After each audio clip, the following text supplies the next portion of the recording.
switching from a movie that will be in theaters to a movie that, well, by the time you're listening to this, will no longer be in theaters because it was only in theaters for 5 days. That was solid, solid business advice there. Netflix, as Glass Onion, a Knives Out mystery, had a very, very limited release, only releasing in 696 theaters, and somehow, some way, made just as much money as Disney's Strange World, which I don't know if that's an indictment on Strange World or a rousing success for Knives Out. I'm going to pinpoint that as a little bit of both, but this is a huge win for Netflix of opening to under 700 theaters for 5 days only, and you make $15 million Thanksgiving weekend and a super limited release. Like, I did the math. If this opened to a domestic release, like nationwide, like in all the other theaters, this probably would have made about $45-50 million. And Netflix just going, stupid, like Randy Orton just going, why? Why didn't we do this? I get that this was a test of like dipping their toes in the water.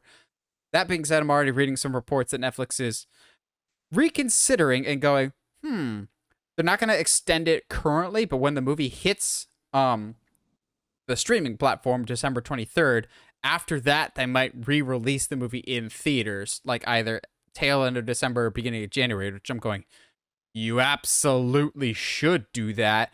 And I think this is Netflix realizing, albeit way later than they probably should have, is, oh, the box office is still the most viable financial option when it comes to movies, which I love that 2 years ago, everyone, including us at times, was just like, movie theaters are dead, streaming's the way to go. And now everyone's kind of hard pivoting back to theaters because they're realizing there's financially no limit to how much money a movie can make at the box office, whereas streaming, since it's a subscription-based model, people will only pay the, $10-20 a month, and then that's kind of it that you can milk out of one specific customer as opposed to repeat viewing. So Netflix, I think, is now going to start experimenting with theatrical releases, but I have more on that, I think, in a little bit here. But Josh, Last Sunday makes $15 million in 5 days on an extremely limited release.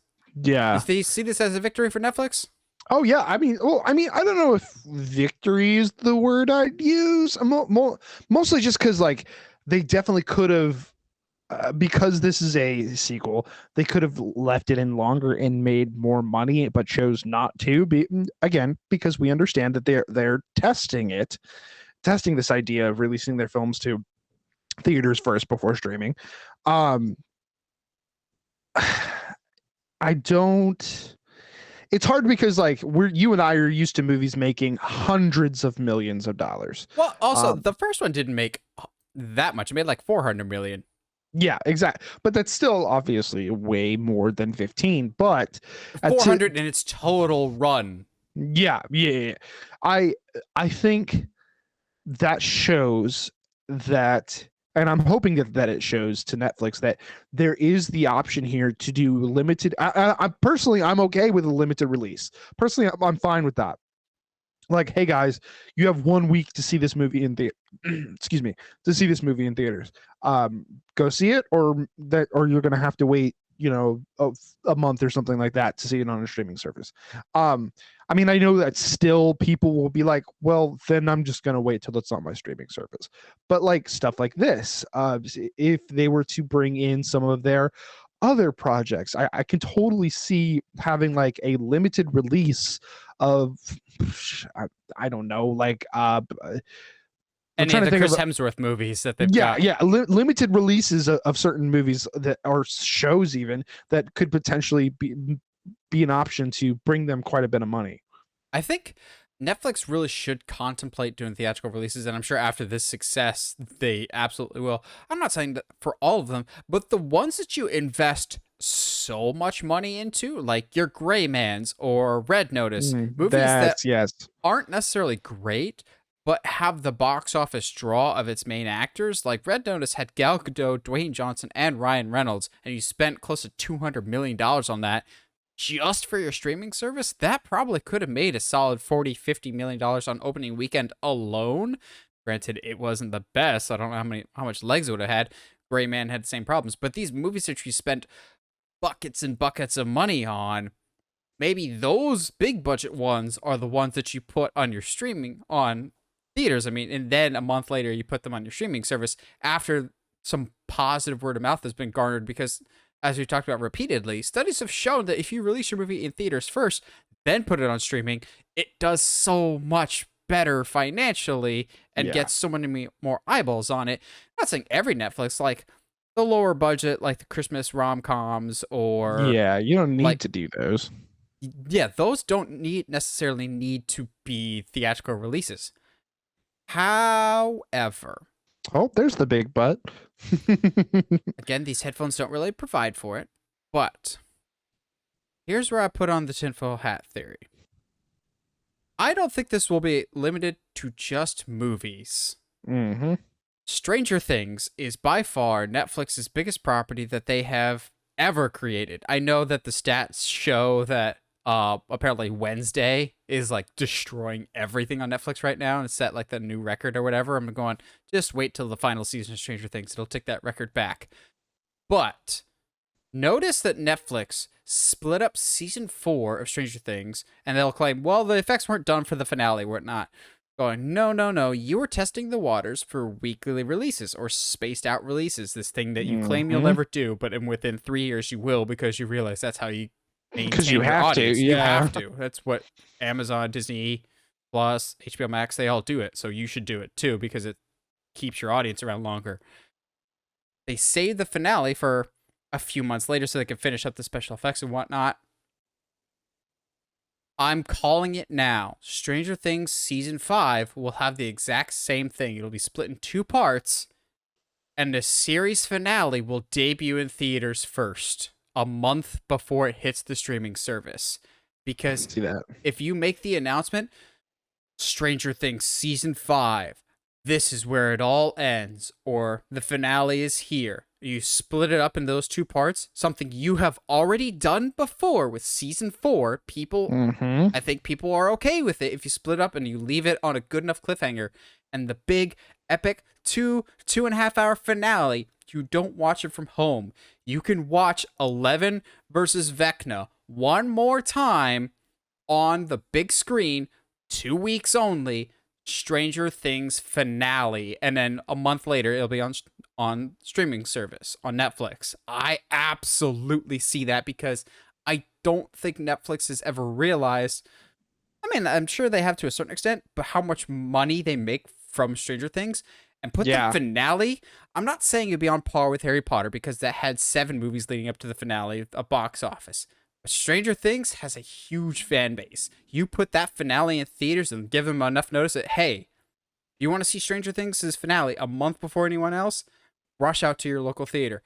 You think that's a crazy idea, Josh, or you think I might be onto something? I mean, to be fair, and this is kind of going to be a little weird, but I'm